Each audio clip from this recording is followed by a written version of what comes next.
Okay, the next video will be throttle hold. Now again, I put throttle cut in front, I put throttle cut in front of throttle hold because I wanted to show you the cut. And then when I'm done going through the throttle hold capabilities, which there's a ton of stuff in here, it's actually pretty cool. But when I'm done going through the throttle hold, I'm going to show you how to set up a different kind of cut to where you have to be in throttle hold before you can cut your engine, which is pretty cool. I've always wanted a feature like that. Some radios won't cut while you're in any condition. Some radios will cut no matter what your condition in, like this one. If you set up a cut switch, it will cut in any condition you're in. But at the end of this, I'll show you how to set up throttle hold with a cut. Okay, so let's talk about the menu.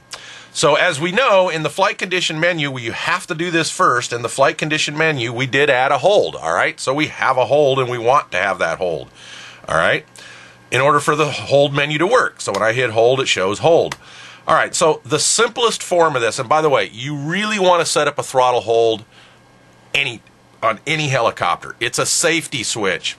On an electric heli, when you plug in your battery, you're in hold, and there's no way the motor's going to spool up while you're in hold. If you accidentally left your stick up high here and you go into hold, it doesn't matter where your throttle stick is. That's what hold does. It holds the throttle at a position you set, so it doesn't matter where your throttle stick is, that's where the motor's going to be. So electric or nitro, got to have a hold. I don't care if you're not going to practice autos ever, you still should set up a hold even on a nitro.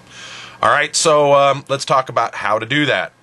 So we don't need to set a switch, but we will need to go into this menu to show you some stuff. But we don't need to set a switch because we already set that flight condition. As you see, I set it to switch G up here, which is a very common switch for hold. And when I flip it, I go into hold because I had set up that condition. See the videos on conditions if you didn't do that yet. All right, so rate. Now, on an electric heli, it should be 0. So low stick is 0 and hold is 0, all right? You shouldn't have to set a negative number for hold, all right? You shouldn't have to do that. If you have to do that, it means you haven't programmed your speed control properly. If you come out of hold and at 0, you're getting the motor to spool up a little bit, you got some other problem. Some speed controls, you really need to program them to learn the full stick so that when you're full down, your motor's off, all right? So I'm just saying, on an electric, just leave it at 0, all right? We don't have to set a switch. All we did was we activated it right here. We leave it at 0, don't have to set a switch, and let's take a look at that. And the way to take a look at that is to go to the servo monitor, and this is the simplest form of hold. So here I am. You can see my throttle channels moving when I move the throttle stick, and it doesn't matter where I am, even if I'm in idle up. All right, so if I come back out of here, you'll see I just flipped into idle up. So it doesn't matter where I am. In throttle hold, when I hit hold, because in the condition menu we gave it priority, and I hit hold, it goes into hold, and we'll take the throttle down. So let's go back to servo monitor so we can show you that. So there we are. I'm in idle up, I move my throttle around, or I'm in normal, doesn't matter, and I move, you can see my throttle move. So let's say I'm at full throttle and I hit hold, you'll see, drops it right down to the 0 rate we had set. All right? So that's the basic hold setup. So we're going to go back into the hold thing here. Now let's say, now that's for an electric. For an electric, as I said, just leave it 0 because hold will bring the throttle to 0 always. But on a nitro, let's say this is idle, and on a nitro, we want our hold to be a little bit above idle because sometimes while a nitro engine's idling, it may quit on you, all right? Especially after you first started it and you're walking out to the field, you got the switch and hold, you first started it, and it starts to load up and quit. Or you're practicing autos, and you definitely don't want it to quit for some reason in case you need to bail out. So what some people do is they'll increase the throttle hold a few clicks. So let's do that. And I'll increase it a lot, actually. I'll increase it 25 because I want the servo monitor to show you. But most people would set that about 5% or so. So what that means now is that rate that I set, when I come to my servo monitor, okay, there's low stick, and when I click hold, watch. It's a little bit higher, all right? So it's a little bit higher than idle. So on a nitro, you can set your hold up so you have just a little bit higher idle than you would in normal at low stick. So that's what the rate is really used for. Of course, if I set that rate to a negative number, all right, and I'll talk about this in a minute. If I set that to a negative number, and my idle was at 0, and I set that to a negative number, just like the cut switch, and we'll get to that in a minute. Just like the cut switch, if I go to the servo monitor, now when I go into hold, it's going to drop there. I'm at low stick, all right, and I hit hold. It's going to drop the throttle lower than my low stick and probably will kill your engine. Now, again, you want a hold. You definitely want a hold condition that doesn't kill your engine, but allows the engine to idle. This is on a nitro. Again, on electric, just leave it 0. So, again, I just increased that to about 5%, and now I've got a nice hold switch that'll be slightly higher than engine idle, so the chance of my engine quitting will be less, all right? So that's the basic setup of hold for an electric and a nitro. But let's take a look at some of the other features. So let's say I leave that at 5%, or let's just say I leave it at 0. Now, watch what happens when I assign a switch. If I go in here into null, and I say I want to assign a switch, and let's say I assign it to, when I showed in my cut menu, the same switch that I would have used for cut, so switch D. By the way, I've disabled cut at this point for this demonstration. All right, so I set it to switch D. Now, look what happens here. I now have 2 rates. So when I hit hold, I still go into hold into this rate, which is 0. On electric, that would be fine. But now, this switch here that I just assigned, switch D, gives me 2 different cut rate or hold rates.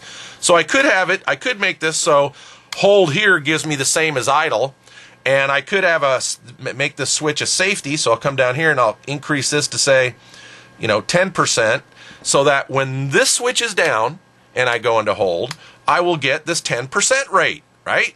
And if the switch is up, I'll get the 0% rate. So you could do that. That's kind of a neat little feature. All right. So we're going to reset that for a minute. I'm going to take this switch out of here because I want to show you another part of this menu that's interesting. And that is, by the way, let me show you adjust to trim. So adjust to trim is, let's say I want that 5%. All right. So I'm sitting here at idle and I go into hold, and when I do, it's just a little too high. Well, I have to come in here to adjust it. If I enable, adjust to trim, then what happens is, while I'm in hold, watch the number. So there's my 5%. I'm in normal now. When I adjust it, I'm actually adjusting the throttle trim. But while I'm in hold, when I adjust the throttle trim, you will see this number change. So let's say I had set that to 5%. I start my motor in normal, and then I flip into hold because I'm going to walk out the field, and the hold's just a little too high. I can use my throttle trim to adjust where my hold throttle position is. That feature, unlike the cut trim, I would probably leave that on and use that. That way when I'm in hold, if I want a little bit more RPM or a little less, I can simply use my throttle trim to do it. Of course, when I come out of hold, now that doesn't do anything. It actually goes back to adjusting the throttle trim like normal. All right? So that's kind of what that does. Pretty neat. So that's a neat feature. I'd probably definitely use that and activate that. But for now, I'm going to turn that off just because I want to show you one other thing. All right, so the other one is, now I'm not sure why they call this cut position. It really doesn't make sense to be a cut position unless you do a little trick, which I'm going to show you.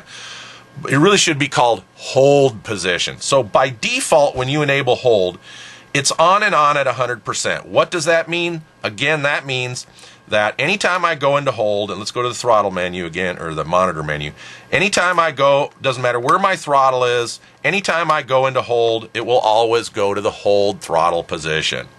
All right, but let's go back into the throttle hold. But I could go ahead and set a position. I could say, I don't want it to go into hold, so I'm going to turn it off. Anything above, say, 25% stick or 1/4 stick. So I'll move my throttle stick down here, and I'll hit set. Now, this is just like the cut menu I just showed you. It works the same way. Now what this means is, while I still go into the hold condition, you will still see it say hold in the condition.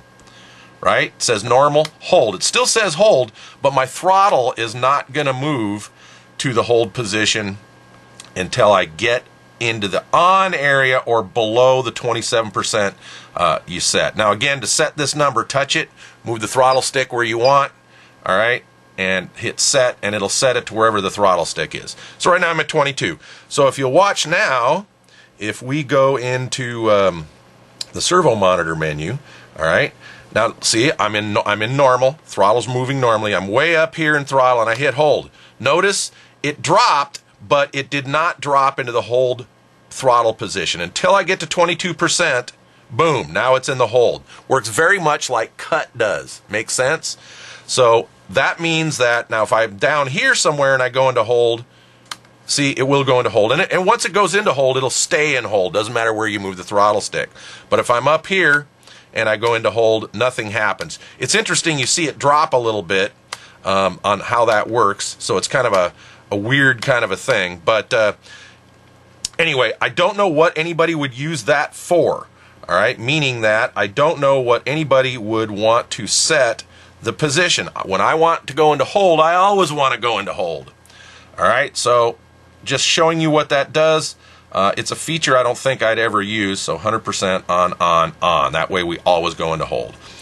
All right, so that's it. That's basically showing you what all this stuff does. It shows you you don't have to set a switch. Setting a switch gives you another rate. Adjust the trim. You know, saw what that does. While you're in hold, the throttle trim will adjust the hold position, and then of course you can set to where when you want hold to activate in the throttle stick range. Again, I personally would leave that at default 100 on. All right, with that, I'm going to come back and I'm going to show you a neat little cut switch.